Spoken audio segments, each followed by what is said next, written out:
Greetings, my name is Jay, And I'm Ian. and we're back to Gamers Gaiden, episode 4. In this episode, we're going to be talking about the games we've been playing, a little bit of an Anthem review, and our history in video games. It's going to get real personal. Yeah, a little bit. That's okay. All right, so with the games we've been playing, how about you start off this week?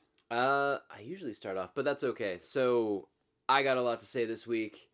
I've been playing something real awesome called War Groove. Right. Have you heard of that? Before you told me about it, no. No?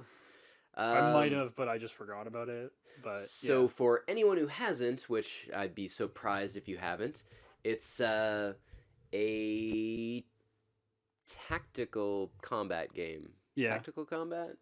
Kind of like Advance Wars. Very much like Advance Wars, except like more fantasy, not like current. Yeah. Semi-future. Semi-future, yeah. Gundam future. Well, Well, there's like big tanks and stuff like that. that's But anyway. true, yeah. But anyways, yeah, no, it's really good. Mm-hmm. The only thing I haven't played is the multiplayer, Right. which I would be horrible at. Mm-hmm. But no, I've been enjoying the campaign. The map editor is a lot of fun. Yeah, I had a lot of fun with a map editor. How about that? Map editors are awesome. Yeah, I remember it's- in Age of Empires, like the original, one of my favorite things to do was to make maps for my friends because there's 3 of us who would play Age of Empires all the time. So I'd make like these challenges where you'd have a little island, and then I'd give them like limited resources to see if they could beat like a computer with extra resources and stuff Yeah. like that.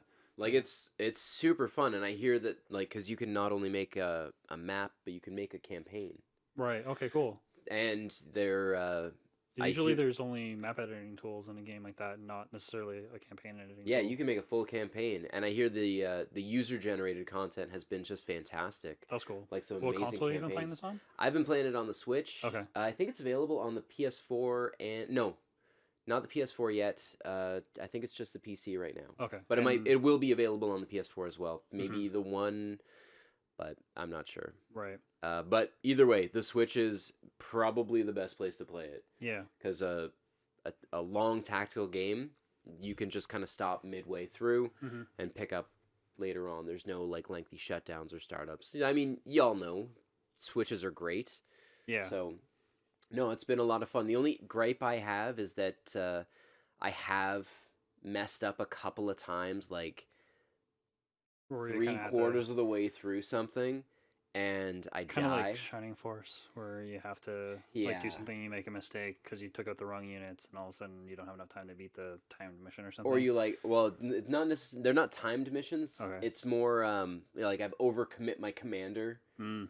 and Do you lose the match if you lose? just your- Yeah. Oh, okay. Yeah. yeah, yeah. all it takes is the loss of your commander, and you're done.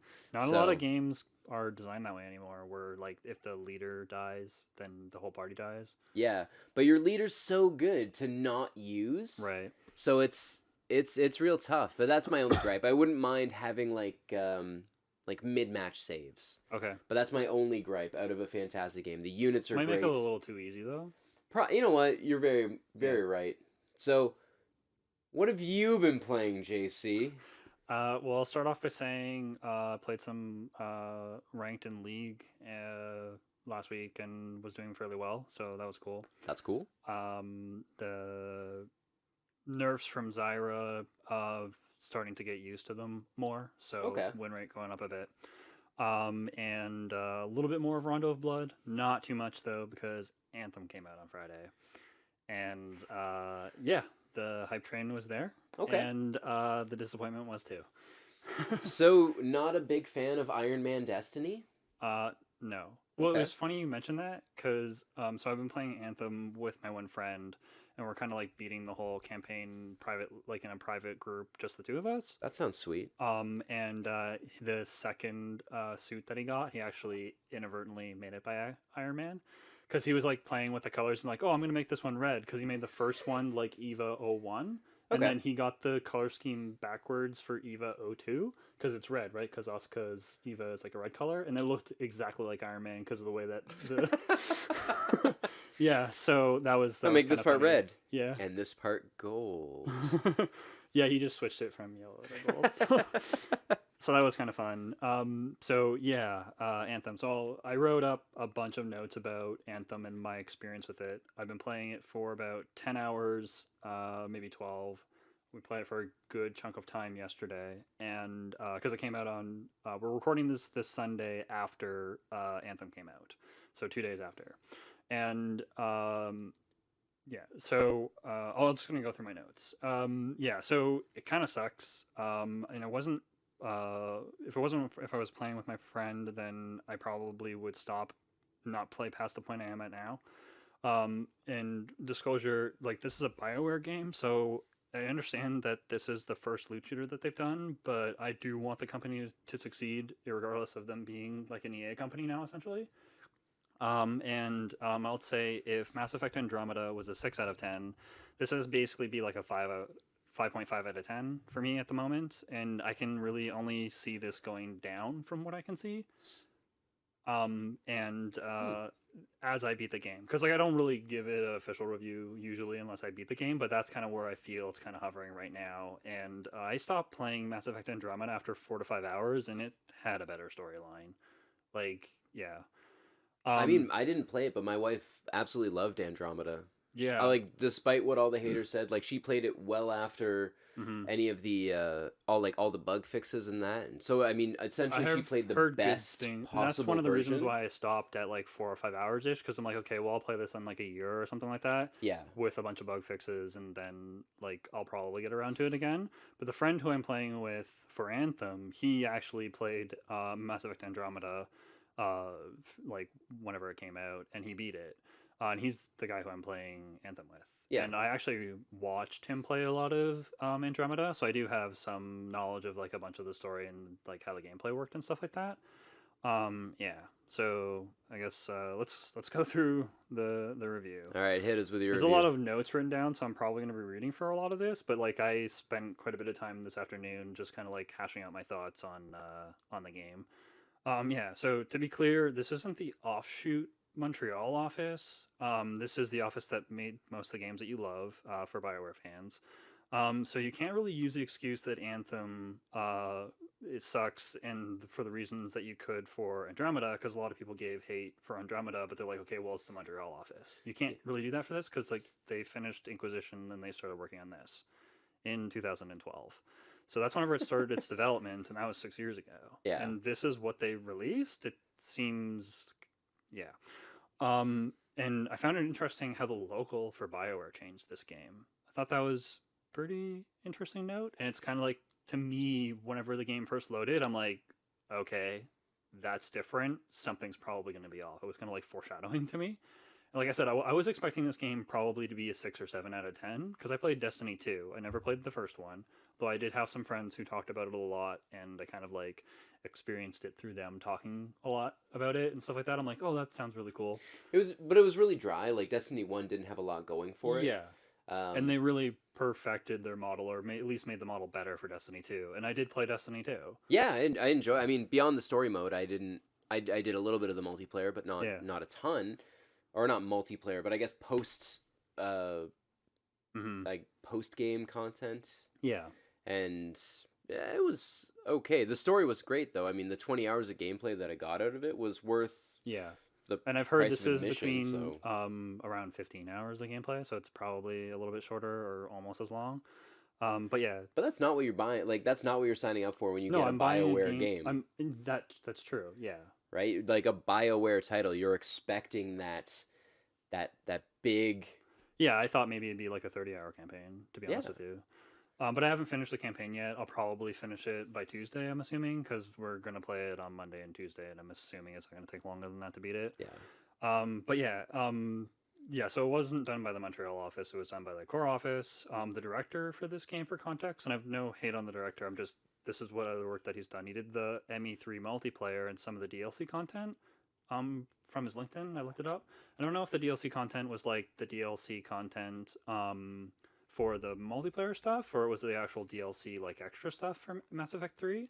But like I liked the DLC content in Mass Effect 3, and I didn't play the multiplayer that much, but it seemed fun. So like, there's people doing stuff that seem to know what they're doing. So, and some of the people have left the company over the last few years, and it's not necessarily the same people, but Yeah, it's it that's has, just that's the industry, right? I yeah, mean, there's frequent turnover, constantly moving to new projects, and that's just yeah, how it is. and It's you can complain that EA owns them. Like I've been complaining about that since day one. I'm like the company's gonna change, but yeah, But look at a company like Respawn that's put out two great Titanfall games, right. which are massively unappreciated. Especially I've heard the second one's unappreciated because Oh, like there was like the a first lot of one the people first on. one was okay, but it was like solely multiplayer Yeah, and I with like heard a a lot of people on the fence about the first one, and then people who gave the second one a shot enjoyed it a lot more, from because what there was I've a heard. full story and like a Yeah, full campaign through the second one, and it and was it great. sounds pretty cool. And Apex Legends, Yeah, that's getting tons of at least people playing it, or at least yeah, it, it has either a more lot of people players playing than it. Fortnite. Yeah, but I don't know if that's Fortnite. but I don't know if that's partially because people are being paid to play it because a lot of them are sponsored, or I mean, if it's still, if you're yeah, talking like it's two generally hundred thousand people, yeah, it's definitely generating hype. yeah, Um, absolutely. Anyways, keep going. Yeah. So a few games like why did I have to choose my character's face of the model if I never actually see it? So you know The how hot you are. yeah, but like the town is first person mode and the game action is third person. It's just the suit, and the game's basically a third person action game, loot shooter, and I knew that going in, and with some RPG elements, I think. Like I'd like to know where my character sheet is because it doesn't exist, and I don't see them adding it. Or if they do, it's going to be way too late. It's going to be after I beat the game. Yeah, even Destiny shows you your Yeah, non-important but stats. like I honestly think that they didn't add in this context because like most of the stuff that drops in the game doesn't do anything. That's at least the feeling I get. But I go more into that in a little bit. But yeah, mainly like Bioware's, as you just mentioned a minute ago, is a story-driven company. So I was expecting a little bit more, and this story is honestly uninspiring. The story in Destiny 2, and if I say Destiny, I mean Destiny 2 because that's the one I played, was far more interesting in a shorter amount of time.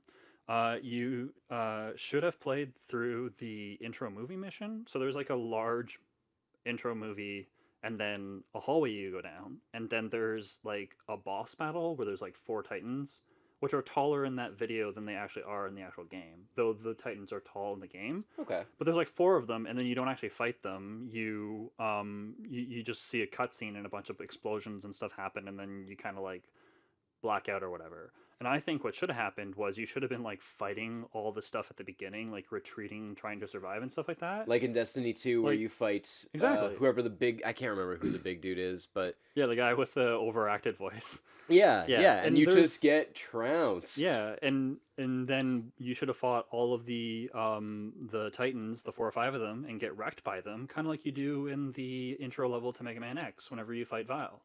Like you don't know if you're killing him or not whenever you first play that game, and he just pounds you like up and beats you in his robot suit, and then it's like shit, I got to get more powerful, and then like X comes in and then saves you, or Zero comes in and saves you, and then and they should have done something very very similar. It would have set the the stage for you wanting to get more powerful, which is really the whole point of a I loot mean, shooter. Destiny literally did the same thing 2 years ago, Yeah, but and also better. I kind of feel like they were doing a bunch of development for this game since 2012.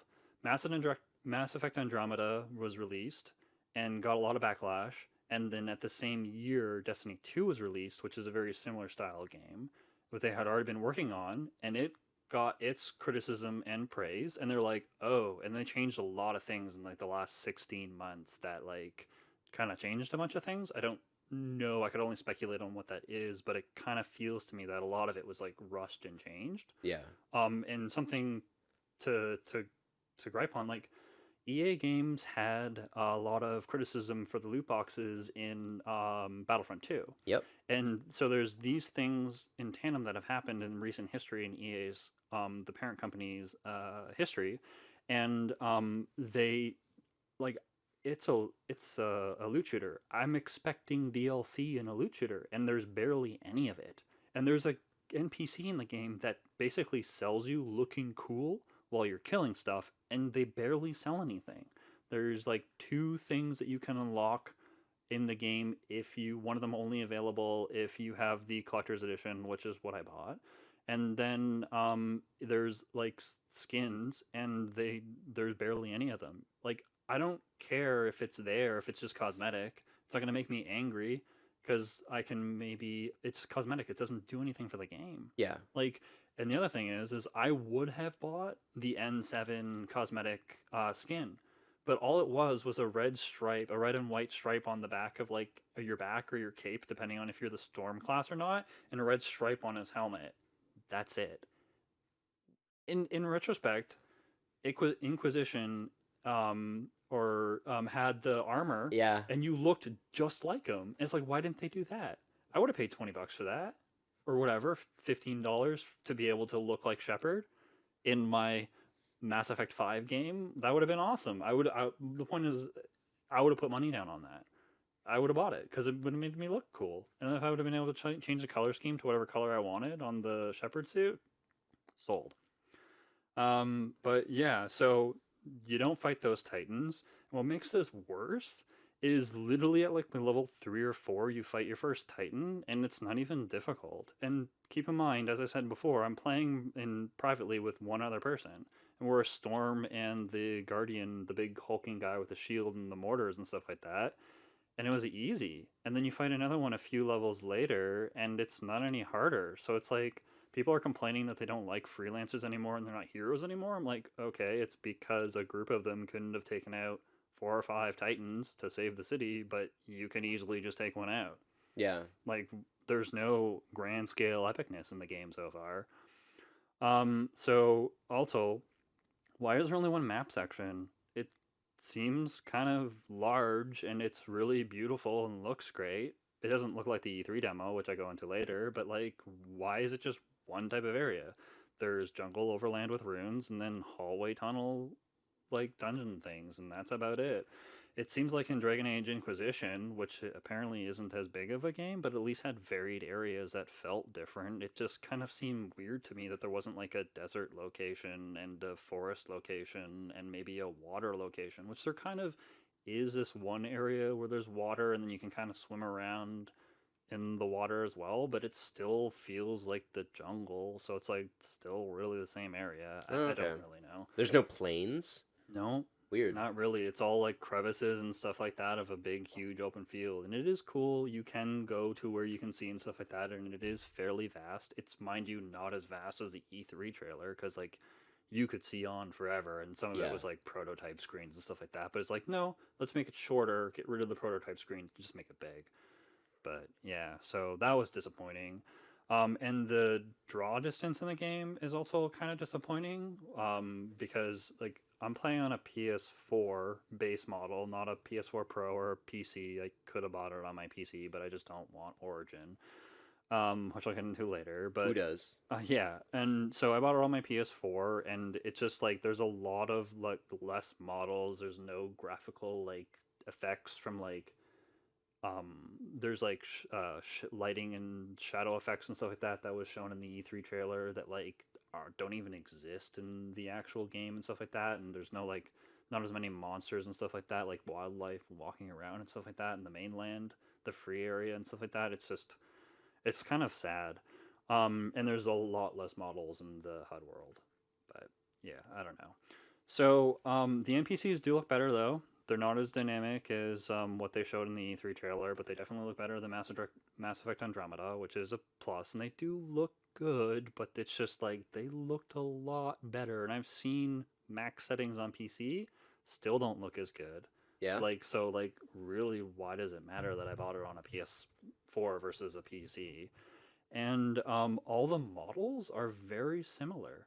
It's like the monsters all look very similar.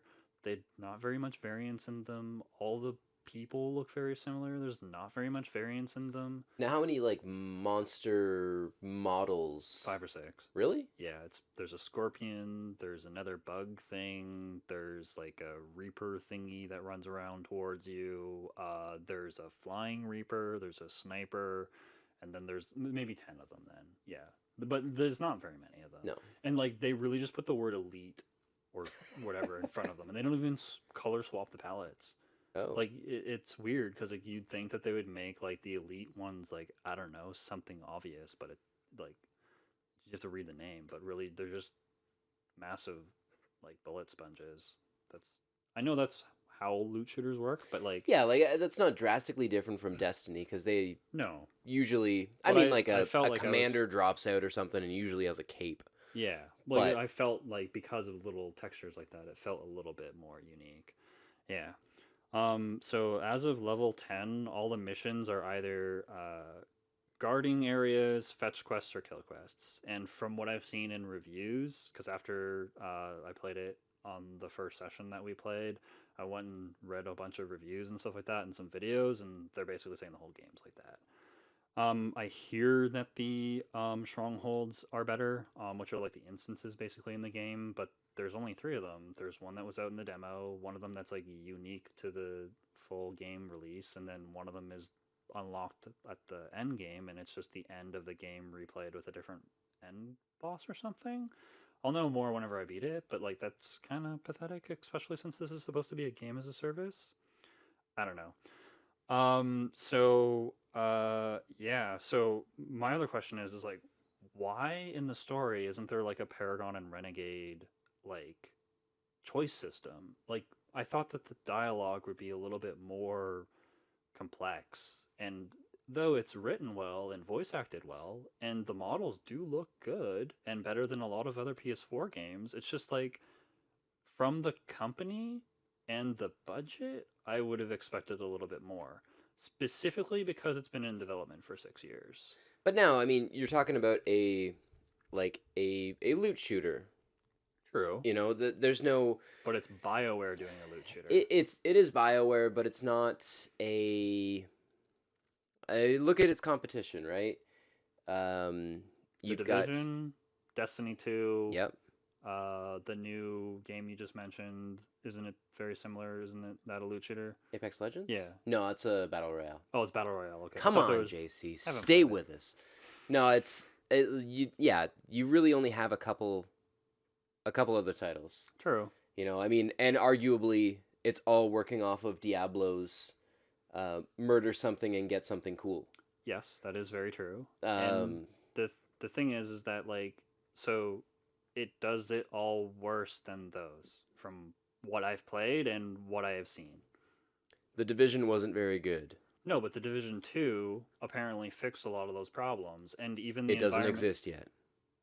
But even Just actually, I think it does. I think it does. Yeah, Too. I'm But not. like, I'm not gonna play it yet. but like Maybe. from what I've seen from the demos, as like before, like the areas are all in one city, and they at least look different in certain subdivisions and stuff like that of the city, which make the environment more variable, which Yeah. this could have easily done. And honestly, I Like thoroughly stick a desert enjoyed. on the west end of the damn. I did enjoy wandering around Yeah. New York in the first division Right. because it was really cool. It was the city was well thought out. The look of things after a major epidemic Mhm. really made sense. It was a cool city. Like it was cool to explore. Yeah. Yeah. You know, you actually looked forward to going to different areas, and it was actually pretty big. Yeah. From what I remember. So there's tons of loading screens. There's loading screens to get to a victory screen where there's another loading screen. You'll see this all over YouTube. Just look it up. Everyone's complaining about this. It was immediately noticeable as bad, and apparently the day one patch made it better than the early access patch. It's terrible. There's a rubber band system. I don't understand why. Like, if you want to go fuck off in a huge open world environment and not help your other friends, don't rubber band me over to the other thing. Like, it basically, if you poured in and then they're just going one direction, it's going to rubber band you over to them, and it does it by putting one of the load screens in front of you. It's just like, just shoot me forward with a rocket boost or something like that. Yeah, anyway. In the hub world, it's like this big map, and it's vast open space, and it's not even a hallway problem. It's just an open space problem. It's like you have these specific people who you can talk to, and it's like so it literally will be like talk to these three people, and you talk to those three people, which unlocks this person, and you talk to this person, and then talk to that person, and then go back to the original person you talked to. So you got to walk all the way back and forth 2 or 3 times before you can actually get back to the action. It's like, yes, I wanted story in this, but this is not exciting. I don't know. That's just my opinion on that part. The game crashed 5 or 6 times in our 10-hour play session. We had to restart a couple times because the missions wouldn't progress past a certain point, We had a door that wouldn't open, for example. That's really frustrating. And we had one where we had an infinite loading bug, and we completed a mission, and then the friend who I was playing with, he wouldn't load, and we literally waited for 10 minutes. We like walked like we walked away, took a snack and stuff like that. And I'm like, hey, are you still loading? And it's like, okay, well, let's reload the game. We had to redo the mission after we had done it. It's just like that was a colossal waste of time. It was frustrating. And there's pop and lock graphics. At least that's what I call it. It's whenever graphics pop in. It's an Unreal Engine issue. But the render differences not being great show this a lot. And if they would have worked better on the rendering distance, it probably wouldn't have been as much of a problem. I understand it's a thing that's going to happen, but there's some games that do it a lot better, and I totally understand that like rendering a huge environment is a challenge, but Yeah. it's like if that's your task, then do it well. It's definitely playable though, and it looks great. The menu's HUD system is super delayed, and also the effects will like be very very slow, and it's hard to tell if it's on purpose. Because like sometimes you do things, and it's like you've completed this guard this area quest, and then it's like 30 seconds, and all of a sudden like, yay, we did it. Let's go do this thing now because we need to go and collect these three other items. It's like, why do I have to wait 30 seconds to do that? The AI really sucks, and this is a very strong point with this. So they run past you all the time and not attack you. They just stand there constantly, sometimes while you're shooting them. The combat has Those are minimal my favorite tactics in opponents. comparison to Destiny 2. Destiny 2 always felt like I was hiding behind obstacles or doing something to like make sure that it wasn't like being the bullet sponge. And in this, I'm basically just floating above, which is really freaking awesome, and then shooting down and using all my abilities and stuff like that, and casting my spells and whatnot against the creatures while my friend just tanks a bunch of the damage, and that's the extent of our tactic. It doesn't really get any harder than that. The only time that I've died is a key difference in how monsters spawn in this game versus like Destiny 2. In Destiny 2, they always kind of spawn from a central location or sort of from a hallway or something like that. Yeah, you Versus usually you see them like know come out, or where like they a come in. ship come down and them actually They drop literally out. just poured in. They either climb out of the ground or just pop in like Mega Man. Bloop, and then they're in there. I'm just like, what? So if too many of them spawn near you and then they all attack you at the same time, they manage to kill at least my character class because it doesn't have much armor. Yeah. And it's just like, okay, well, I died. Can you revive me again? And then I just float like around and then like get my shield back up because you need to get your shield back up once you get revived, and then just take them out. Yeah, and then the loot drops suck. And this is a real shooter, right? Like they're supposed to be good. I don't feel more powerful whenever I'm dropping this loot. Like the loot doesn't really seem to do much. I just don't really feel like I'm getting stronger. Like in Destiny 2, I'd get to a point where it'd be like, oh shit, I can't take out these really big guys and my guns aren't doing any damage. I really hope the boss drops a really cool weapon and makes me more powerful. I just feel like I'm the same strength going through the whole entire game. And to test to that, like I said, I'm like level 10 or 11 right now. I'm using a level 7 and level 9 weapon.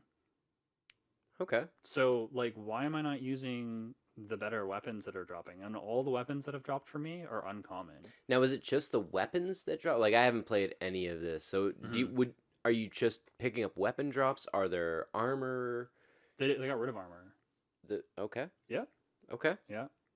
There's no armor. There's little trinkets that like Okay. add to your abilities and augment them and stuff like that from your slots. But yeah, they. Okay. All right. Keep Um. on complaining. So the main title song is pretty cool. But there's no environmental sounds or ambient music, and there's no loading screen music. And another thing about the loading screen, it actually cut out the chat room within the game, so you couldn't chat to the people in your group while you're loading. So I ended up getting into the game, starting a chat room using the PlayStation Network in order to 100% all the time without any downtime chat with the person I'm playing with. Okay. I basically have to use Discord while I'm playing it on the PC because it like unless the PC version doesn't have that issue, but like it's Then something you'd that have to was use happening. Discord anyways. Yeah, probably. Yeah, and speaking about the music, so I bought the collector's edition. It was $120 Canadian, but it was supposed to come with a soundtrack. So I was expecting a CD. I understand not everybody uses CDs, but like I use them or a download code or something like that. Yeah. But it was just like part of the download content, which is just like a code that enabled you to get access to it. But then whenever I went to the EA website, it's like, oh, you have to sync your PlayStation network to it. Mind you, like, I don't think I did anything wrong, but like maybe there's another way to do it. I don't know. I'll try and figure that out. But yeah, I was like, you have to link your account. I'm like, okay, fine, sign up. And then it was put me on a splash screen, getting me to either pay $5 a month for Origin access to get access to what I already paid for. That was incredibly frustrating, especially since I paid $120 for the game. Just give me a freaking download code and then just allow me to download it if that's what, not Yeah, not yeah, just access to something available on it. That doesn't make any sense to me. Yeah, last few things. So sure, they could fix this game as time goes on, but are people really going to care? Is my thought on this. In an age where games as a service is what is being sold, your first impression is what keeps your player base. So I'd say that's like the first week or two. And really, like, I would count in early access, and the game was available in early access and like earlier in the week. So it's like you've already gone through a week of play almost.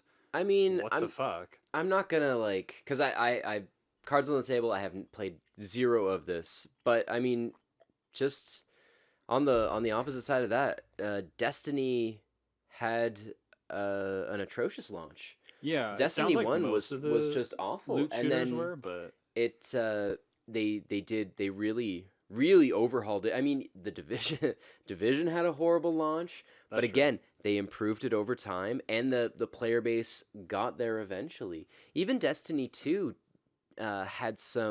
had definitely some complaints when they launched it. Right. Yes, they fixed a lot of the things that were wrong with one out the gate, Yeah. but there was still some complaints. So I think over time that this will become good. It is a matter of if the players stay there, but I mean, like we've seen I hope before. for the players who do stay, it'll be good. And apparently the DLC that they're releasing is free. I don't know how that's supposed to work, but I'm just saying, like I've seen many times through Destiny 1 and 2, yep. um, the Division, For Honor, Rainbow Six, Mhm. Siege. Siege had like tiny player base, and now it's I don't think anybody still likes For Honor, but I digress. well, okay, maybe not, but No, I understand. For They've Honor all did drastically improve their player base over time. Like they dropped huge after release because right. people were real upset, but then they fixed some issues and they've Yeah. improved over time. So we'll see. Like this We'll will have to be definitely something. We'll have to watch this in a year, and I'll be like, JC, you're kind of being a little bitch about this. It's not that bad of a game, but I uh also haven't played it right now. it's I'll play being it when it's $20. my, yeah, and that says something strong about it is that if you're waiting until it's $20 and the game's being released right now, why isn't it being released when it's going to be $20 with all this content in it? Really, that's what I'm that's what I'm saying. So yeah, it's certainly going to have some, I'm certainly going to have some fun playing it because I'm playing it with my friend and like it is entertaining to an extent. It doesn't mask the repetitiveness very well. But yeah, it's going to be up there for my disappointments for this year for sure. All right. And I probably won't replay it. I don't plan on playing any of the DLC that's coming out, irregardless of it being free. I'm just gonna beat it, move on, and play a different game. And I really hope Dragon Age 4 isn't a game as a service because it is. It's gonna do the exact same as this. And really, to me, this ends the Bioware legacy. The flag started to raise whenever Mass Effect Andromeda was released and all its hype and all of its disappointment, I and now this is their follow up. again, Goodbye, I didn't Bioware. play The Andromeda, magic is gone. but I did watch a good amount of Jen playing it, and really, it's not as bad. Okay, but let me ask you this: would it have been a better game if it didn't have the Mass Effect title on it? Think most people would say yes. I honestly I wouldn't have cared either way. I played Mass Effect 2 to completion. That's the only one. Um, it for some reason it never really grabbed me. I Okay. don't know why. Checks a lot of boxes, but sometimes it just doesn't get its hooks. And same with Dragon Age. Dragon Age never. I've haven't finished a single Dragon Age game, but it's just none of them have hooked me. They Right. yeah, I Yeah. don't know. It just never grabbed me. So I mean, It kind of disappoints me because BioWare tends to release games in existing genres, and it takes a lot of time for people to like basically replace that game and make a better game. Example, Baldur's Gate, the next game that was like Baldur's Gate that really replaced it was almost 20 years later with like Divinity Original Sin. And the KOTOR games or Mass Effect are kind of like that style of RPG, and really the people who made a better game than KOTOR was BioWare themselves with Mass Effect, and people are still like praising that game as like the definitive best example, and nothing's really replaced it since then. you know what? Nobody talks enough about Jade Empire. I'm just gonna say that right now. But they did No one Jade talks Empire enough as well. about Jade Empire. That was the best. I am agreeing with you on that one because But Jade let- Empire is a cool premise and cool background and lore and stuff like that.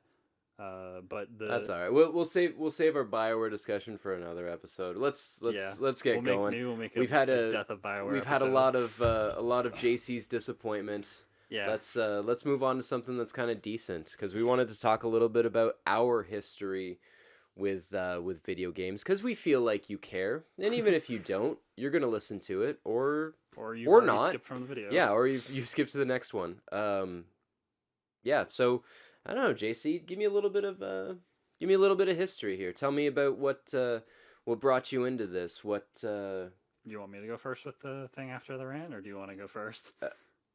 That's a good point. So, yeah, no, that's an excellent point. Take a break, JC. All right. You sit down. I'll ramble on for a little while. Cool. So for me, it kind of started with the Coleco. Okay. My dad worked at a video store, Right. kind of like I think he was helping somebody out, and he used to. He ended up buying a Coleco. Mm-hmm. I have no idea why, because I barely existed at that point. So he bought this Coleco, and apparently my parents played it. I've never really seen them play video games beyond this, but Right. this is what happened. And it wasn't until I was probably like 6 or 7, when like my mom would go out for the evening, my dad would bring out the Coleco, we'd hook it up. We even had like peripherals. We had the like racing wheel. Oh, cool. Yeah, and we're like, I'm like, oh, this is the coolest. Like we would play whatever the hell the racing game was. I can't remember. Formula 1 something. Mm-hmm. I there was a couple standouts like Donkey Kong Jr. Yeah. Which I have heard now as an adult that the Coleco version is apparently the like, best console version. yeah, it is like one of the best I've heard versions that to too. play, and that was the version I grew up with. So I didn't really know another version of it. But the Smurfs, which classic. If you've never played the Smurfs, it's awful. Don't waste your time. But and Zaxxon. Zaxxon will always stand out for me personally because my old man would go on forever about it being a 3D game. Right. And just how amazing the graphics were and like how ahead of its time it is. And I'm like 6 years old. I don't know. I'm like, wow, cool, video games. But yeah, it was neat being able to move on, like, you could go up and down and left and right. Like, you had movement to your ship and Right. you're avoiding obstacles. Have you played Zaxxon? Yeah, I have. It's good times, It's a right? pretty good It's game, pretty actually. interesting. But yeah, so we ended up, we would play it, have takeout, and then before Mom came home, he would pack it all up and put it away. And Cool. I would probably be in bed. But they ended up getting me an NES for Christmas, probably around like 8, which would have been like the late 80s, early 90s. Mm-hmm. And yeah, I actually got I can't remember what it was called, but it had the power pad as well as the power set. power set. Mhm.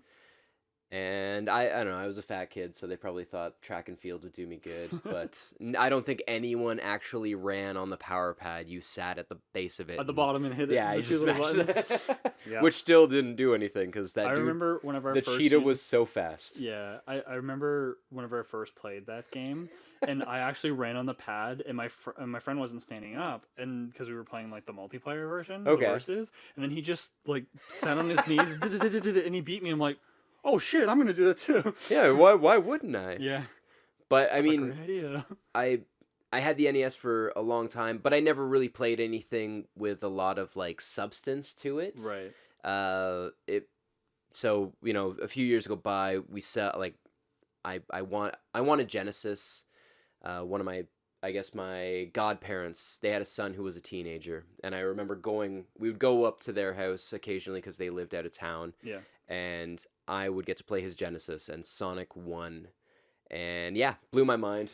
Craziness. Yeah. I'm like, wow, this is so like bright and fast and amazing, and I need a Genesis. Yeah, which is funny because like Sonic is known for being like super fast, but like you have to take your time through all the platforming. Well, because Yeah. but so my parents are like, all right, you want a Genesis? You got to sell your Nintendo and everything. I'm like, I don't care, whatever, sell it. And Genesis me. So I got my Genesis, and I will remember bringing it home. I actually got to hook it up to the good TV, which at the time was probably like a 36-inch, but it was this like massive cabinet with It was one of those cabinets with oh the television man, in it. it was huge. Yeah. It was more of a decoration piece than a TV, but that's how they were back then. Yeah. So yeah, they actually let me keep it up there for a day or two and play it, and Cool. before it was relegated to the basement with the rest of my toys. Right. But What games did you get with it? that was so I got Sonic 2 and Tailspin. I'm assuming I got Tailspin because it was probably cheap, because by that point I would have been like I think that game came out in like 92, 93, which is... This probably would have been the mid-ish 90s. Right, So okay. like 93, 94. So it probably would have dropped in price by then. Mhm. But I mean, the memories that stand out for me the most were some of the early RPGs that I got to experience through the Genesis, like Okay. Shining Force, specifically Shining Force 2. Okay, yeah. 'Cause they a had lot that of at- people from... Like, I haven't really played the Shining series that much, minus the In the Darkness, because I really like that style RPG. But, like, 2 is always the one that people mention to me. Oh man, it was a lot of fun. That and Phantasy Star 4. Right. The rental place down the street from me actually had those two titles. Sweet. So they were things I could pick up. And Richard Scarry's Busy Town, which I mentioned in the first episode. Yep. Those were my 3 main rental picks. Yeah. But I went through my life with the Genesis, and then I was kind of getting a little bit older. We were getting into the next wave of console wars. Mhm. And I was like, no, I got to get something better. And my parents were like, well, you got to sell what you got. I'm like, I don't care. Get rid of it. So I even had a Sega CD at the time. Right. And a good chunk of games, but regrets. Sold all of that. And I decided to get a PlayStation. Right. It seemed like the best decision at the time. I really struggled. I rented, because back in the day you could rent systems, which Yeah. was amazing. Yeah, that's But how I I was- played the Dreamcast a lot whenever it first came out, was renting it. I was up in the air between the PS1, the 3DO, and the Wow. N64. The 3DO almost had me too, which is probably that would have been the biggest mistake, Yeah. because it was It's so like expensive. Road Rash and Gex, and it's like a few other games that people like. but- Demolition Man. Okay, yeah. Demolition Man. It wasn't that good. But yeah, no, I went with the PlayStation 1, and that's really when I kind of got into gaming, like I guess a little bit more seriously. Not Right. initially, but it just opened up the door and was like, wow, look at the experiences that you can have Mhm. here Yeah. that aren't outside. that you don't need to interact with Outside? humans for. And yeah, like I still have the fat boxes that I got with or when I originally bought it. Right. My copy of Loaded. Did you get Reloaded? I didn't buy Reloaded. Oh, okay. I rented it. I was poor. Brain Dead 13 Mhm. and DEFCON 5. 2 of those games were horrible. The last 2 were horrible. Okay. Not good, but they were super cheap. So again, I made poor decisions. Something to play. Yeah, Loaded was really good though, and it really like you could throw it in your CD player. Oh, and play the soundtrack? Yeah, you skip song 1 and it'll play the soundtrack, and it actually had a bunch of songs by a British industrial band Oh, sweet. called Pop Will Eat Itself. Oh, cool. Yeah, super weird, but I mean, again, it opened my eyes to a brand new genre of music I hadn't really heard before. Right. And it was good, like a good top-down shooter, Yeah. tons of fun. But again, your standouts were like I remember getting Resident Evil, the first one, playing it on a TV that the color had gone off on. Oh, really? Yeah, for the longest time, I thought all the blood was supposed to be purple. Oh, wow. Yeah, Okay. it was That's really off color. Yeah, it Jeez. was way off color, but you know what? It was a lot of fun. But that's when I got like Metal Gear, or Metal Gear Solid, Final Fantasy 7, Mm-hmm. Final Fantasy 8, Mm-hmm. which is to this day still my favorite Final Fantasy. I don't care what anyone says. Oh, a lot of people like that one. All right, fine, whatever, man. It's true. No, It's a good game, but but no, that was most people are on the 6 versus 7 bandwagon. But I enjoyed 6 too, because that's you had Anthology Chronicles. No, Anthology. Anthology. Anthology was 5 and 6, and that again, I got to play those then, which I wouldn't have previously because I never had the Super Nintendo. Yeah. So that's kind of the PS1 era was Mhm. sort of really what brought me into like gaming a little bit more serious. Yep. I had picked up, like, I had handhelds, I guess, previously. Which ones did you have? The first one I bought was an Atari Lynx. Okay. Like Which you bought this with your own money. I bought this with my own money. I didn't Okay. have to sell anything. I had I'm assuming, because I mean, we're talking ages ago. I don't remember exactly my motivations, but I'm thinking I bought it because it would have been cheaper than the Game Gear, Okay. because it would have been like 95, 96, so it was probably That's it was late in its life cycle. probably clearance. Okay. And I think the games were cheap as well. I don't think I got anything beyond the initial like purchase of games that I had for it. Oh, okay. Scrapyard Dog, which still is fantastic. Cool. Probably. I've never played a Lynx before. It always looked kind of neat. The neatest thing about it was being able to flip it Yeah, and if could you play were two players? left-handed. Couldn't you play 2 players on some of them, and like you'd each grab an end of the screen on some of the games? Nothing that I had. Oh, okay. I had a friend in high school who was like a Jaguar, like He was that guy? He was that guy. Okay. And he also really liked the Lynx, and he showed the Lynx to me, and I remember playing a 2-player game that was like you press the buttons on either side. It was really simple. The Lynx was a really good system. Like there was, I'm trying to remember the other games that I had. Batman Returns, which was awful. Mm-hmm. Xenophobe, which I think was an NES game. Yeah, I'm not sure. I'm pretty sure it's an NES game. Right. But that Xenophobe was actually real good. And Toki. oh, Toki. That's right. That's what the notes are for. Yeah, good for me making notes. Yeah, Toki was like a monkey or an ape of some sort. Right. And it's just a platformer. Same with Scrapyard Dog. Yeah. Scrapyard Dog was a lot of fun though, trying to Yeah. get your dog back. Oh, okay. You I'll weren't the dog. I'll always remember the theme. No, you were the owner. Oh, okay, I see. Yeah, the music, the stage music. Yeah, I'll Mhm. always remember that. Cool. It sticks with you. It was, I guess, kind of bad. But yeah, that was my first. I ended up getting a Game Gear eventually because Game Gear's so much better, and I played a ton of that. Yeah. Like Sonic 2, World Series Baseball. Oh, I loved that game. Right? I don't like sports. That's my one sport game that I just absolutely love. Yep. World Series Baseball. Yeah. And The Lion King. Those were kind of my standouts for the Game Gear. I don't know why, but there they are. And eventually I bought a Game Boy for Pokemon. I bought Game Boy for that game. Exclusively for Pokemon. That and I bought Final Fantasy Legend from my one friend. Wow. Yeah, and so I had those 2 games. So see, I didn't really have any experiences with Final Fantasy before 7. Yeah, Okay. so that was like not even anything I would have considered.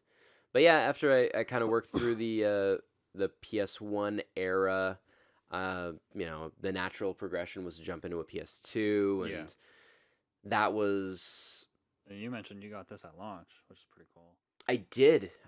My mom still reminds me that she waited out front of like a Walmart, right, or maybe a Zellers. Yeah, and one of the two. yeah, I can't remember if we had Walmart in Canada at that point or not. Yeah, we did. Did we? Yeah. Oh, okay. Either way, she still reminds me to this day that she waited outside to get it. And I'm like, that's not a big deal, Mom. I've waited outside of places for so many things. But she's probably like, but I'm not the gamer. Yeah, that's true. That's Yeah. true.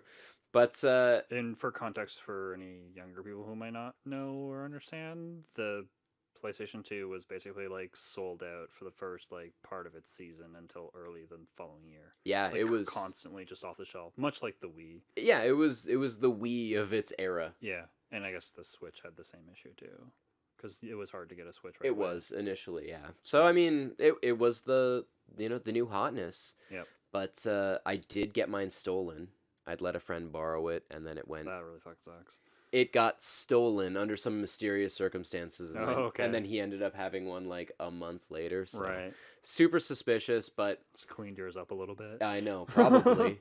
But yeah, I ended up getting another one because my mom is fantastic and felt real bad for me, and that kind of at that point that Right. was like.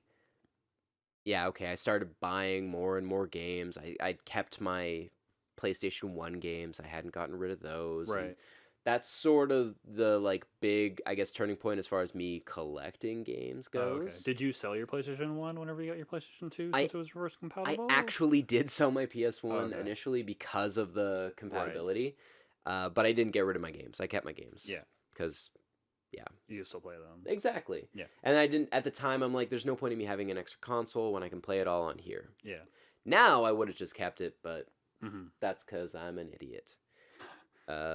Figure it when I'm an idiot. But Well, to be fair, if you played Final Fantasy Tactics on the PlayStation 2 with the 1.00 software, like the launch console, you could actually see the sprite boxes.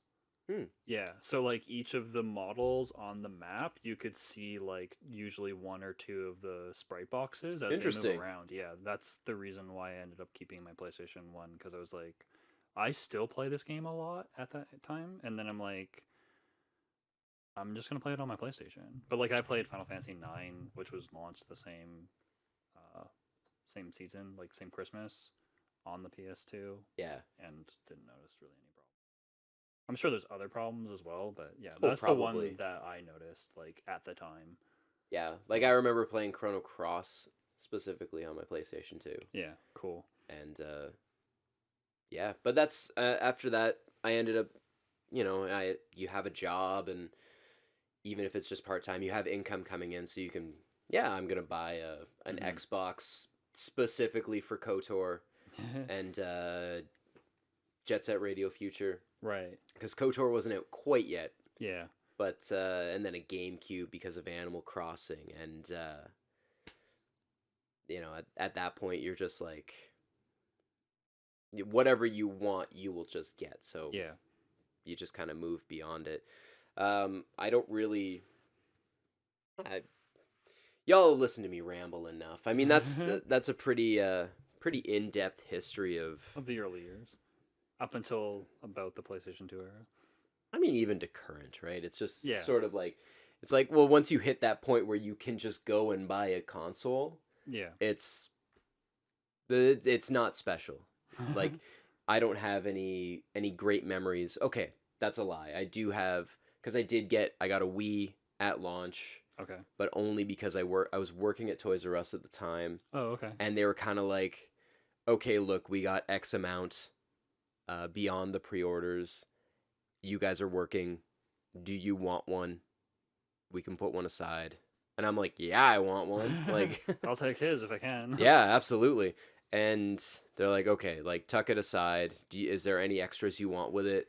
Like they let us, Right. They kind of let us set ourselves up, which I think a lot of places do. Yeah. Um, I had that with a couple of games while I worked at EB. Yeah. It was like we could set them aside, but then there wasn't really. I didn't work there like while the Wii was released or the PlayStation 2 was released. It was like after the Wii, so. but I will like that was an interesting experience. Mhm. Like, and being able to get that, and also to share that kind of like excitement with people for something new, Right. even though it was a huge disappointment kind of out of the gate aside from Twilight Princess and I Okay. guess Wii Sports because Mm-hmm. it was new. A lot of the other games were sort of shitty. For the Wii. Yeah. Yeah, I never was sold on the motion control gimmick. It Yeah. makes sense for VR because like it's just a different controller, Yeah, and you're but kind of interacting with the environment in yeah, that, but and it's there, but like for the Wii, like I found it weird because like people would be so over extravagant with their movements and stuff like that. It's like I can just do this. It's just a up or down or whatever yeah, it's wiggle. just like Like yeah. a slight Like if you movement. watch, there's the Dragon Ball game, fighting game. If you That's watch people actually play that, then they're good at the game. They just like do little micro movements. It's not and that was my all favorite over the place. thing was the Dragon Ball games on the Wii were a lot easier Mm-hmm. to do like big power moves Right. with the Wii controls because they were motion controls and it was a lot smaller movements. You don't have to remember huge button combinations. Right. And I'm not great at remembering huge button combinations, which is why I generally suck at fighting games. Um, yeah. Cool. So it's a little bit of my history. JC, Okay. hit me with it. So didn't start as early. Although for the Christmas of like '98, we got a Nintendo. My 88. Yep. I was 5 like a month later. No, you said 98. Oh, sorry. Yeah. I'm like, wow, that's not early. No. Yeah. Anyway, NES in '88. It came with Mario and Duck Hunt. I think the last new game I bought for this was like got for was like in '93 for Kirby's Adventure. I got games for this console for a very long time because I never got a Super Nintendo. Couple of my friends had it. So my mom was like, "Oh, like you can play the Super Nintendo at their place." Yeah. Which I eventually replaced it with. I didn't get until like the early mid '90s. So yeah, and the one thing that I remember the most about the Nintendo, about getting it, was we set it up. It was at my grandparents' place because we had Christmas at my grandparents, and I never seen my grandfather play a video game except for that one time. And this is the reason why I remember it because it's like he's never played a game, but because I played with my grandmother as I've mentioned before. And he played Duck Hunt, and he was amazing at the game. Like he made it to like double digits, like level 10 or 11 or Oh 12 or something like wow. that. Like the first 2 times he tried it, like he just had to figure out. I remember him being like, "Okay, how do you play the game?" And then he figured it out, and then like yeah, it was pretty fantastic. I just remember that my grandmother always mentioned it for years afterwards. Like you'll never play any of the games, but like you played Duck Hunt, so yeah, it always stuck with me that Now that was like a thing. did he like shoot ever like sport shooting or anything like that? Yeah, he had like a 22 gauge shotgun, Cuz and he lived out in we like had an like area that was I had a neighbor that did like skeet shooting and stuff yeah. and was like super into guns. Mm-hmm. And I remember him being real good at Duck Hunt Right. because I would get him Yeah. to play the like skeet shooting mode in it because he would do that Yeah. out on the range, and he would just be like bam, bam, bam, and I'm like, I don't get this. Like, how are you so good? Yeah, he did have experience with the gun, so So it transfers it apparently. transfers. And there is that one scene in Back to the Future where it's like, "How are you so good at that, kid?" He's like, "Duck Hunt." That's like my favorite thing from the Back to the Future movies, but like it's in 3 and it's like not the best one Yeah. where he goes back in time with the train. And Yeah. anyway, and the other memory I have with the Nintendo was like I don't remember the first game that I bought, but I remember the first game that I had the choice at the store. It's like, okay, you can choose one game, and it was like the following year, and my mom brought me out like probably the summer or the fall or something like that, and I looked at all the games, and I remember being there for quite a while, and I couldn't decide, and I ended up choosing Operation Wolf, which in hindsight was probably not the greatest idea because I was mean, terrible at this game, but it looked like GI Joe, so I was like, I was really into the cartoon and specifically the I movie. mean, you were also a little kid. And that was Yeah, Operation Wolf was pretty violent it was, but for the time. I don't know. Yeah, But then, I mean, nobody cared back then, so that's true. no one cares still. There was no blood. They just went and then disappeared. So, but yeah, I picked it up and I just played it based off the box art, and it was cool because I had the gun, but it took me forever to beat the first level. And yeah, it's just it wasn't a game until like the mid to late '90s that I actually like could play through in order. Like I don't know if I've beaten that game without cheats, but because you only have so many lives, and it's like okay, Yeah. I made it to this one and I died, so I'll just like level select to there, and then I eventually beat the game that way. But yeah, it's just so that's the first game that I chose, and the second memory I have with the Nintendo. Then after having the Nintendo for about 4 or 5 years, and the Christmas of '92, I got a Game Gear. And the funny thing about this, Christmas was always like kind of weird for us. Like I don't know if other people do this, but like my mom would always be like, "Okay, you can open up this gift, and now you can open up that gift." I couldn't just like open them all up or in the order that I wanted. Yeah, That was a that's thing with pretty. you too. Yeah, You're not alone, but maybe I my parents are weird too. my best friend, like in the late '90s, I'm pretty like he just opened up gifts like in the order that he wanted. But my mom was like, I don't want my kid to open up like all the clothes last because it was obvious which ones were clothes. And Yeah. as a kid, you don't really care that much. See, So, I couldn't tell which ones were closed because my mom put everything in oh, boxes. my mom didn't do that. Everything in boxes. Yeah. So I got a Game Gear, and the funny thing about this is that she was like, "Oh, you can open this one," and it was Tailspin for the Game Gear. I'm like, remember me like, "Mom, I can't play this. Why did you buy it for me?" And she's like, "Oh," and I was mad because I was like, "I can't play this." And she's like, "Well, maybe you should open up this one." And I'm pretty sure she thought it was like a VHS tape because like the box size is about the same size, and it was wrapped and it was underneath the. We usually put up our Christmas tree like at the beginning of December, and gifts would start showing up for like 2 weeks and stuff like that. Yeah. And then so she's like, maybe you should open up this one. And then I flipped out. I was like, yeah, a system. I didn't make the connections like, oh shit, I got a system by opening up the game. I just thought she made a mistake. I mean, it's a natural thing, right? Yeah. Parents make mistakes. Yeah. It was funny is that like a few months after I got like 12 AA batteries and a charger station because the Game Gear's battery life was like 3 to 4 hours. Yeah, it wasn't very good. Yeah, but it was a good system because like we would constantly be on the go. Like we go to the laundromat every single week, and we'd be there for like an hour or two, and like I'd be just sitting there on my Game Gear playing the games and stuff like that. And the game system came with Sonic 2, which was pretty cool because I had played Sonic 1 through a neighbor who had a Genesis. Okay. I mentioned them before with their dad. Her dad had a Sega CD and a Genesis, and I had played Sonic at their place.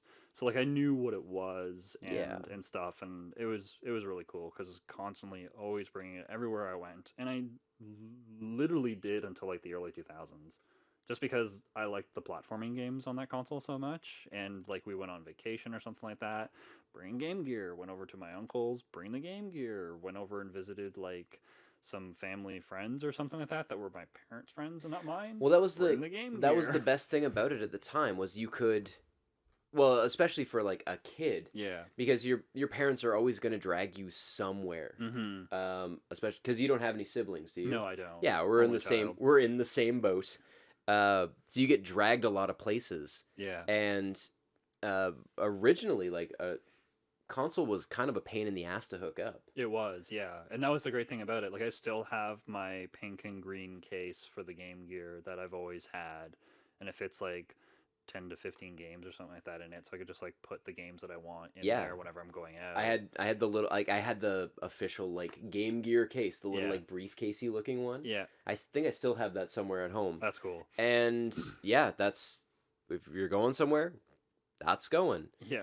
Yeah. I mean, originally it was the Lynx, but then eventually became the Game Upgraded Gear to because Game Gear. Game Gear was way better. Yeah.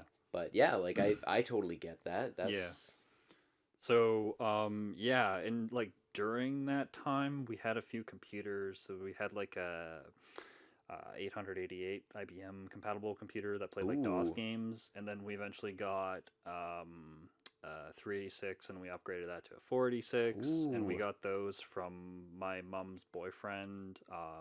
He used computers at work, Okay. so he brought one of the old computers home for me to be able Nice. to use and stuff like that, because he's like, computers are the new thing.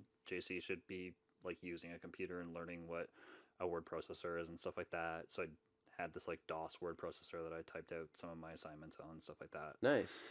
Um, See, I'm gonna just keep cutting in here. Yeah, I it's sound fine. like a dick, but yeah, I had a similar experience because my dad ended up getting a 486 Cool. for work, Yeah. I guess. But I actually remember sitting around the 486 playing Hugo's House of Horrors. Oh, I had that game too. It was horrible. It was okay. It was frustrating. It was horrible because I think I was too young to play it. Like the commands were kind of frustrating, and if I think I was a teenager at the time, I probably would have enjoyed it more. Yeah, if I was a teenager, I Or probably would have. be able to figure it out. But I know me, like, I guess maybe 10 or 11-year-old me, Hmm. sitting with my parents who were probably in their 40s, Right. trying to figure out exactly what you had to type. Yeah.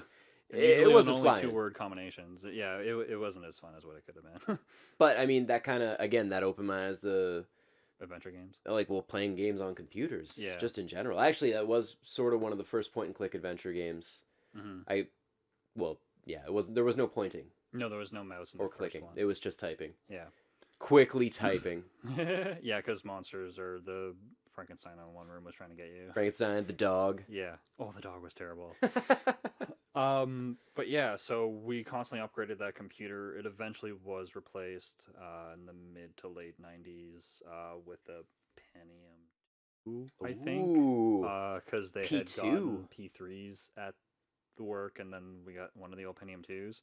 But yeah, games I played on the 386 were the Bard's Tale, Pool of Radiance, Warcraft 1 and 2. Wow. And then whenever we got the Caesar 2 and Doom, and whenever we got the Pentium 2, I was able to play Age of Empires on it. But it was like the Nice. newest thing that I could run on it because it had like Windows 95 and like the minimum requirements for it. It didn't have that much RAM and no video cards. So Well, yeah, I mean, that's okay. Like, I remember having a friend who had a Mac Mhm. as a kid, and I was like, man, like, Macs are way better than PCs because he had Frankenstein, which was it was like Myst but shittier. But okay. it had Tim Curry, Oh, okay, and it was like live action and everything. right, And I think he had Warcraft 1. okay, And I had none of those on my PC. I had Hugo's Yeah. House of Horror. I still had garbage PC at home. yeah. I was playing Hugo and Wolfenstein. That's what I liked. And Most I'm like, about holy the- shit, Macs are amazing. Yeah. And I would never say that now. I Um, know way better than that. Yeah, that was a cool thing I loved about the 386 and whenever we upgraded to the 486 because we got a CD-ROM drive for it and the internet in like 94. It was like we got them at the same time. Yeah. And then I went to the store and then I was able to buy Warcraft. I'm like, this is like new and like it was really really cool because it was different than a It lot was of so different. games. It was kind of the birth of the genre too. Well, really, yeah. June 2000 was and Command and Conquer, but like it was very early in the life cycle of real-time And it was strategies. very pretty. Yeah. Hasn't stood up that much today though, but it's still probably okay. I haven't replayed it. I probably should try and replay it, or they should remaster the first one. I don't know. But yeah, rolling back a little bit, I got a Genesis late in the life cycle, Christmas of '96. So my best friend at the time had a Super Nintendo, and I was still playing Nintendo games and my Game Gear for like years. Even during the Genesis era, I was still playing those two consoles and like getting new games for them because like used games are like $10 and $20. And really Yeah. at this point, like I remember buying Sonic 2 for like $15 just cart or something like that at the time, which wasn't bad. No, that's not. And my Genesis came with the 6-in-1 pack. Its games were Sonic, Columns, Super Hang-On, Streets of Rage, Golden Axe, and Revenge of Shinobi. Wow. A great compilation pack. And I had played some of the games before. Now, was that the, like, Genesis Model 2? Model 2, yeah. Nice. Yeah, and it was a really great system. I loved it. The first game I got for that one past the 6-in-1 pack was Light Crusader, and I hadn't really played too many action RPGs, and a lot of the RPGs on the console are action RPGs. Yeah, mostly. And it kind of introduced me to a bunch of action RPGs, which is really cool because they're really fun. and Light Crusader introduced me to Treasure. Figured out what Treasure was, then played Gunstar Heroes, kind of followed them a little bit, and I just really like that company. So it was pretty cool. It was a really good console for action RPGs. Yeah, That's yeah. sort of the whereas you had your more traditional Like Final Fantasies on the Super Nintendo. Yeah. During this era, my best friend at the time had a Super Nintendo, and I was still able to experience a bunch of the Super Nintendo games, which was really cool. And that was part of the reason why I got the Genesis. One, I had asked about the Saturn because like it had just been released, and I'm like, oh, that'd be really cool if I got a Saturn. And you just skip the Super Nintendo Genesis and just get me a Saturn. But it was really freaking expensive. Yeah. And I think at that point the Genesis had another price drop, and it came with this bundle. So my mom's like, they're new games, and you like games in general. You don't really care if they're old or not. So, and it was a good choice. It was an awesome Yeah, decision. no, absolutely. Yeah, and my friend would borrow, like he borrowed Light Crusader to be able to beat it, and I borrowed it to be able to beat like Star Fox and Zelda and Super Mario RPG from like a different friend, and Final Fantasy. We played. He had two for a while before he sold it, but like we both got to experience that console generation together because luckily we each had the two different consoles, which was kind of cool. And then after that, it was the PlayStation. And really, the PlayStation era was kind of like there's a lot of console wars, which we'll probably talk about in a different episode. But PlayStation 1 was really the era where it was like, I'm on a side. And like, before that, it was just like, it was cool because like we'd always borrow each other's consoles and stuff like that. And we did do that with games in this generation. But it was funny. It was like, I was on the Saturn band camp, and man, was I gonna get a Saturn, but I didn't. So, yeah, from 95 to 96, I was really thinking about buying a Saturn, and I was asking about it and stuff like that, but I ended up getting a PlayStation. And it was interesting because, like, the Saturn had the RPGs, like the Working Designs RPGs and a couple of Sega But RPGs. it had some other like real interesting games because I'm with you. I had a game like I used to get Game Pro a lot Yeah. as a kid because bright, colorful. These are the games that are coming out eventually. Yeah, my magazine was Electronic Gaming Monthly, Okay. and Game Players was there's it eventually turned into Alto Game Players, but that magazine was like the magazine that I I mean, I just remember seeing tons of ads for like Mr. Bones, yeah Scud, yep. and I'm like, wow, these things look crazy. And it was bringing a bunch of arcade like classics, like the fighting games and like Panzer Dragoon and the shooting games especially. Like I love the arcade shooting games, and it had Virtual Cop Yep. fairly early, and like House of the Dead was coming out fairly early, and I'm like, I play those games when we go to see movies before at the theater, and I love these games, and you hate giving me money for them. If you buy this, you have to do that. Think of all the money that you would save. Yeah, come on, Mom. But yeah, so I eventually figured out that there was a prototype for Final Fantasy for the Ultra 64 in one of my Nintendo Power magazines in like the late 95 era. I'm like, okay, well, I don't have any interest in the Ultra 64. That's what it was called before the Nintendo 64. Yeah.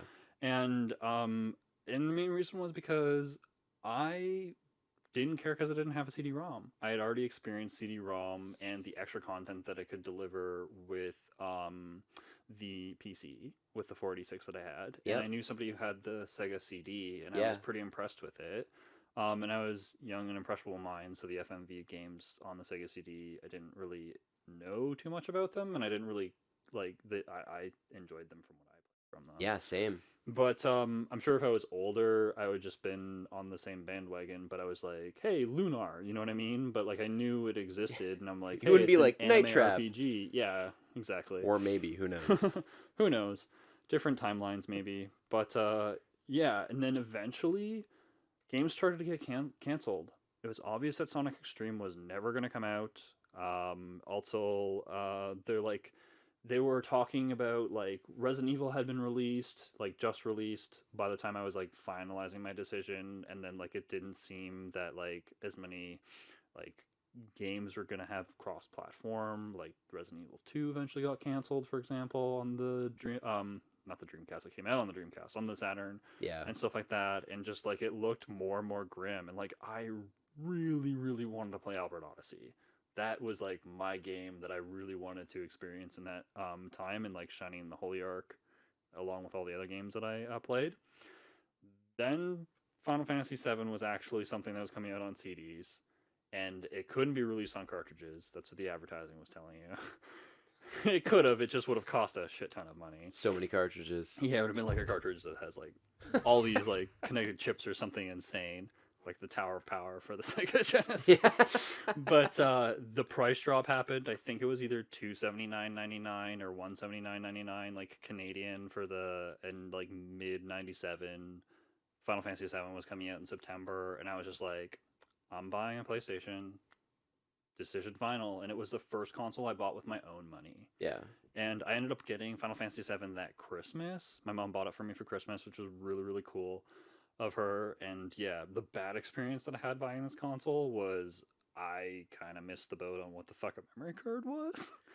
And I bought Romance of Three Kingdoms 4, which is a strategy game, and it really needs a memory card unless you leave your console on for a week straight, which might have happened a couple I times. mean, you got to do what you got to do. I'm with you because when I bought mine, memory like nothing prior to that had a memory card. Yeah. And I didn't really read a lot of the literature. I mean, when I bought mine, you could still get you still got most of your games in the fat boxes. Mm-hmm. I So knew that like memory I didn't get a cards were memory thing, card but I either. didn't know how much of a necessity it was for some of the games where it's like, oh, like no, this is different. The first time I played Resident Evil, I played Resident Evil without a memory card. Oh, cool, yeah. So it was always just like, how far can I get? Yeah, and I think like I knew that the Saturn, for people that don't know, it actually has internal memory, and I thought the PlayStation at the time had internal memory.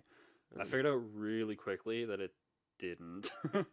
But yeah. Well, yeah, because like even the Sega CD does had as internal well. memory. Yeah. So it's like Sega kind of set that precedent for me in my mind, and I was just like, I just didn't want to think about it, and it was an extra like $30 or something. Yeah, they that I just weren't didn't- cheap I originally. just didn't want to spend it. You could get a game for $30. You could get Brain Dead 13 and DEFCON 5 for $30. Yeah. You wouldn't want to, but you could. So yeah, I eventually got one a couple months later with my paper route money and solved the problem, and then eventually got Final Fantasy. Romanced some kingdoms. Yeah, yeah. In your own time. Phrasing. But yeah, it's a really great strategy game for those who have not played it, by the makers of Dynasty Warriors before they made Dynasty Warriors. But finally got Final Fantasy VII for that Christmas. Played the hell out of it. A bunch of RPGs started like being released for the PlayStation. It made me realize that my choice was the right choice, because like the Saturn eventually died. 9999 happened, the Dreamcast era, the release date, which is the next generation, and just things started to add up. Yeah, so a couple of my friends a friend's brother had the 64, and my one friend who I played board games a lot with and some video games with had a 64, and I was lucky enough to be like, hey, I want to play Zelda. Can I borrow your console? Sure, I want to play Final Fantasy VII, so we swapped consoles for a couple months. Okay. And I didn't end up beating Zelda at that point in time, but I got pretty far, because I think he ended up beating Final Fantasy VII after like a couple weeks, and he's like, okay, cool, I'm done with it. I want to play GoldenEye again. I'm like, okay. But yeah, so that was fun, minus a controller. And then I knew Dreamcast was coming out, but I was like, PlayStation impressed me so much. Yeah. I wasn't really sure about the Dreamcast, but I was still curious, because I was like the Sega guy, and then people were like, I didn't know anybody who wanted a Dreamcast, and people were like, they were always telling me like, you're the dude who like gave up on the Saturn, like why would anybody want a Dreamcast? And it's like, but Sonic's finally 3D. And there's a Sonic's back. Yeah, and there's a boxing game that looks cool, and I knew one kid in high school who bought a Dreamcast and all of the games, Yeah. and nobody cared. I did end up renting it, and eventually I bought it from that store that rented video games. But so I did kind of get to experience it semi early. But I got a PlayStation 2 in Christmas of 2000, that launch season that I got out. Yeah. And yeah, technically I got this because of damaged goods, and my mom's boyfriend, husband at the time, worked for a trucking company, and if you can't give a store damaged goods, so a couple of boxes got wrecked. Bonus. And some families, three of them specifically, got a PlayStation launch, and probably made some people mad, but hey, I got one. Doesn't Yeah. matter how. Doesn't matter how. So yeah, it's an interesting story on how I got one, but yeah, so I got Eternal Ring with it and a memory card, because my Ooh. mom was like, yeah, I remember you like complaining for like 2 months that you didn't have a memory card, so I got you one of those instead of an extra controller. And I'm like, cool, I don't need a controller because apparently they're reverse compatible, which unless you needed the push sensitivity, they were. So Yeah. I don't really remember many games that really used that. So apparently Gran Turismo, but you always just floored gas and braked. So, No, yeah. you don't. So yeah, and what's funny about the PlayStation 2 is, as I mentioned earlier in this episode, I got Final Fantasy 9 at the same Christmas, and I played Final Fantasy 9 more than I did for the PlayStation. I beat it within like the first 4 days of getting it. Like Oh, I beat wow. it before New Year's.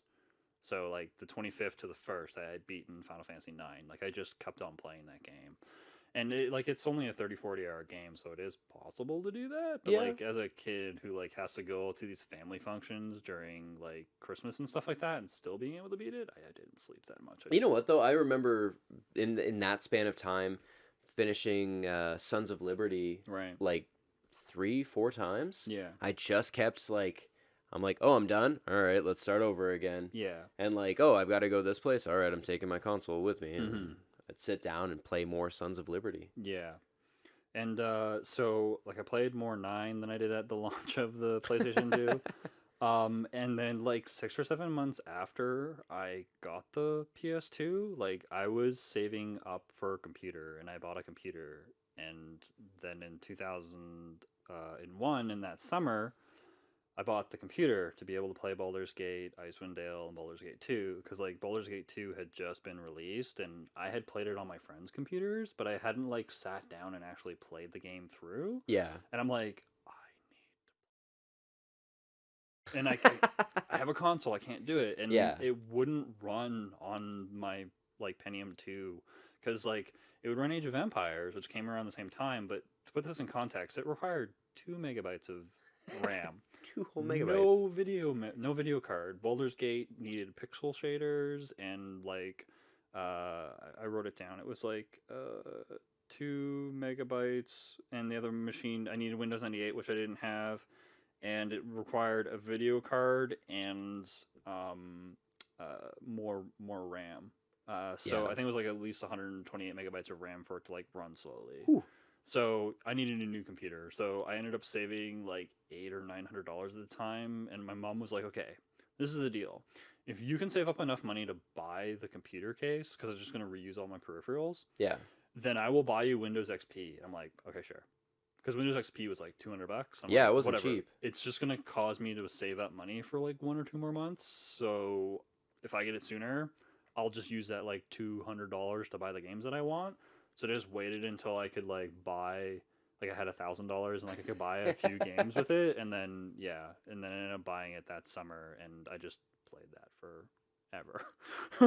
Fair. Yeah, and then after that, like once late high school happened, I had a disposable income because I had a job, so I started getting like the Dreamcast in 2002 from that store that I used to rent it from. Yeah. I got a GameCube in like 2005, so I could play Wind Waker and Resident Evil 4, because I'm like, I got to play these games, and those were like I think at the time Resident Evil 4 could only be played on the GameCube, because it was like Initially it was only out on the initially an GameCube. exclusive, and I wanted to play it before like it was too late. And then I just started to collect more and more, and then eventually, got all the other consoles and like had a DS Lite on launch and PSP like a year or two after, and I played those during college quite a bit because I was like at the college for like 10 hours a day because I Yeah. carpooled to get there and then carpooled with like somebody else to get back. And the time slots were like before my classes and then after my classes. I just spent a lot of time in the computer lab. And yeah, eventually got a Repo 360. And they sent my friend back an extra 360 with no hookups. So he gave it to me. And he's like, give me like $20 and I'll give you a controller. Oh And then man. I just had to go around and buy all the power cable and the hookups. And then I got a 360 for real cheap the year that Dragon Age came out. And The year the Dragon Age came out. So I didn't know we were going this current, but I got my 360. I booked the time off work mm-hmm. to get the 360. Totally forgot to pre-order one. Oh shit. And I'm like, okay, whatever. I'll go wait outside somewhere. There was an ice storm Yeah. the day that it was released, and I'm like, there's no way I'm waiting outside somewhere in an ice storm. Forget it. So I stayed home. I'm like, forget it. I'm just gonna sleep. And because of the storm, like my girlfriend went to work. Because of that, she got sent home. Right. Came to my house and woke me up because I will always remember it. She put her cold ass hands on my back and woke me up. I like hit the wall. I was like so angry. And yeah, no 360. 2 days later, a friend of mine is like, hey, I got a buddy who picked one up. He bought like a bunch of games and he thinks it's dumb. Do you want to buy it? And I'm like, Yes. yeah. He's like, cool. I think he was asking like 700. Okay. And I think they launched at like either 4 or 5. Right. Plus he had like an extra controller and I want to say 4 or 5 of the launch titles. Yeah. And I'm like, fuck, that's a lot of money. That's more games than I would have bought. Plus he had a couple of games that were stupid. Mm-hmm. I'm like, nah, fuck it. Whatever. Yes, I'll take it. Mm-hmm. So I ended up having like, I think Project Gotham, because cool. that was a launch title, which I could have cared less about. But I did get to play Call of Duty 2. Right. Perfect Dark Zero, which was shit, but it was really the only like big multiplayer thing. There was a lot of hype about that game. There was so much hype, and it was so bad. Plus, I had the collector's one in the fucking steel case. Oh, okay. Which is even worse. I don't care that much, but yeah, like there was a couple gems, but I did end up snagging one like 2 days later. Right. Even though I totally I slept through. I literally slept on it. I still ended up getting one right away. And that launch console lasted me 3-4 years. Right. I had it for 4 years, and then it red ringed, and I happened to have a friend who was working at Toys R Us at the time. Right. He's like, okay, bring it in and I'll exchange it. Okay. So I ended up being able to like swap out my busted ass one for the like literally everybody who I know who had a 360 like in that era had a red ring of death problem. I stand by that. Like, I wouldn't have had an issue. I went out, and when I came back, right, my wife had broken it. Oh, okay.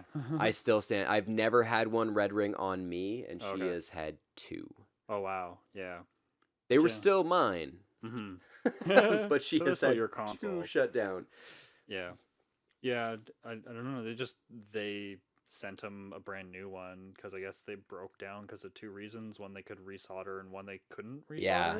And then I guess they figured out they could resolder the one console, and they sent it back to him and a new one because they thought it was the other. So he got his original one back and a brand new one. So he just gave me thought it was an interesting story, so I threw it in there. Hey, no, that's the way to get a 360. Yeah, I know, right? For $20. Yep. It was a really good deal. Just had to buy hookups.